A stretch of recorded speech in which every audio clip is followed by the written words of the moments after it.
दोस्तों, अभी supreme court की तरफ से वसीयत को लेकर के एक बहुत ही अहम फैसला आया है। तो सबसे पहले हम लोग ये जान लेते हैं कि वसीयत क्या होता है।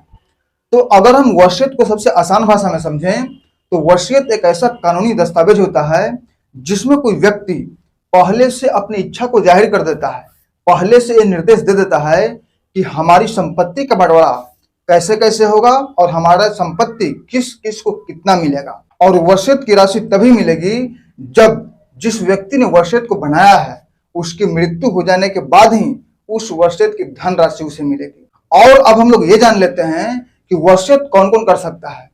तो आप लोगों को बता दूं कि वसीयत करने के लिए दो शर्तें चाहिए। सबसे पहला शर्त है कि अगर कोई व्यक्ति वसीयत कर रहा है तो उसका मानसिक रूप से स्वस्थ होना बहुत जरूरी है। और दूसरा शर्त है कि उसका उम्र 18 वर्ष के पार होना चाहिए, तभी वो वसीयत कर सकता है। और वसीयत चाहे तो प्रिंट कर सकता है, कंप्यूटर के द्वारा उसे निकाल सकता है, और नहीं तो हाथ से भी लिख सकता है, वो भी वसीयत माना जाएगा। और उसको नोटरी के पास वेरीफाई करना जरूरी नहीं है, लेकिन वसीयत को रजिस्ट्रेशन करवाना बहुत जरूरी है। तो अब हम लोग बात करते हैं कि सुप्रीम कोर्ट की ओर से वसीयत को लेकर के क्या अहम फैसला आया है।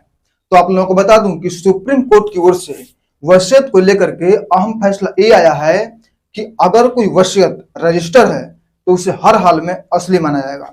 लेकिन अगर किसी वसीयत के वैधता प्राप्त पर अगर आपको सवाल उठाना है तो आपको ये सीधे सीधे सिद्ध करना पड़ेगा कि ये वसीयत फर्जी है।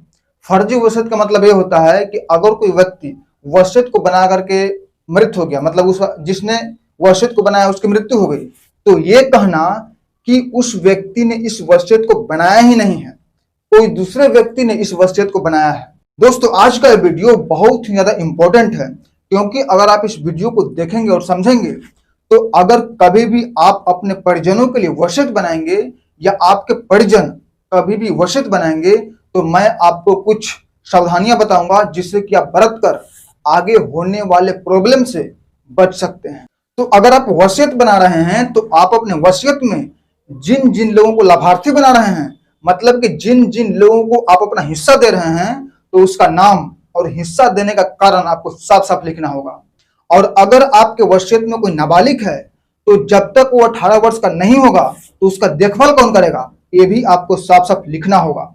और प्रत्येक पेज पर हस्ताक्षर और डेट होना चाहिए।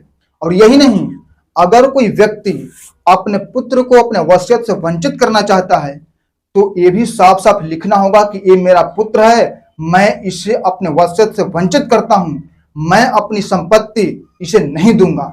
ये साफ साफ लिखा होना चाहिए। और सबसे बड़ी बात यह है कि अगर आपके जीवन में कोई अहम बदलाव आए, जैसे कि मान के चलिए कि अगर आप वसीयत कर दिए और वसीयत करने के बाद में अगर आपको शादी करने का इच्छा हुआ और आप शादी कर लिए, या ये मान के चलिए कि अगर आप वसीयत कर दिया और वसीयत करने के बाद में अगर आपको कोई बच्चा हो जाए, या फिर वसीयत करने के बाद में आप कोई बड़ी प्रॉपर्टी खरीद लिए, तो आप अपने वसीयत को तुरंत अपडेट करें। अब वसीयत अपडेट कैसे करें आपको बता रहा हूं।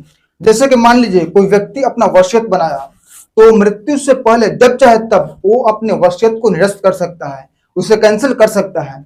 जैसे ही कोई व्यक्ति वसीयत बनाकर सब कुछ लिख दिया लेकिन फिर भी उसको राइट है कि उसे कैंसिल कर सकता है, क्योंकि अभी सुप्रीम कोर्ट एक नया चीज बोले हैं कि कोई भी व्यक्ति को अधिकार है कि अगर वो किसी के नाम से वसीयत किया और फिर बाद में वो व्यक्ति अगर उसके साथ दुर्व्यवहार करने लग गया, उसका फायदा उठाकर उसके साथ गंदा बर्ताव किया, और कई बार ऐसा हुआ है कि अगर कोई व्यक्ति किसी के नाम से वसीयत कर देता है तो उसको ऐसा लगता है कि अब तो ये मेरा हो गया, जितना जल्दी हो ये चला जाए। तो वसीयत होने के बाद में लोग उसके साथ में ऐसे ऐसे बर्ताव करते हैं।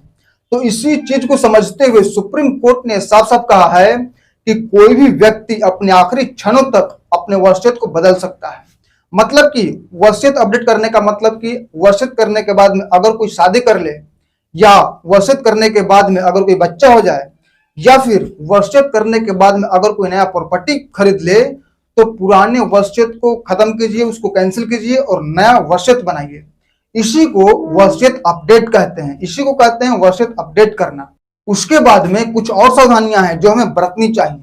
वसीयत बनाने के लिए 2 गवाह जरूरी होता है और इन 2 गवाह की भूमिका बहुत ही ज्यादा अहम होती है।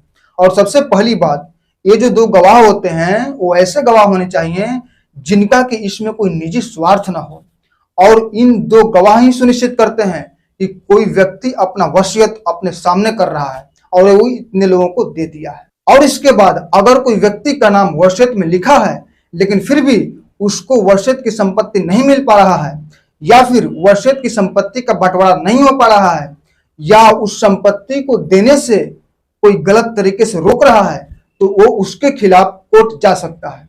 तो दोस्तों, ये बहुमूल्य जानकारी आपको कैसा लगा कमेंट करके जरूर बताइएगा। तो फिर मिलते हैं एक नए वीडियो में, तब तक के लिए जय हिंद, जय भारत।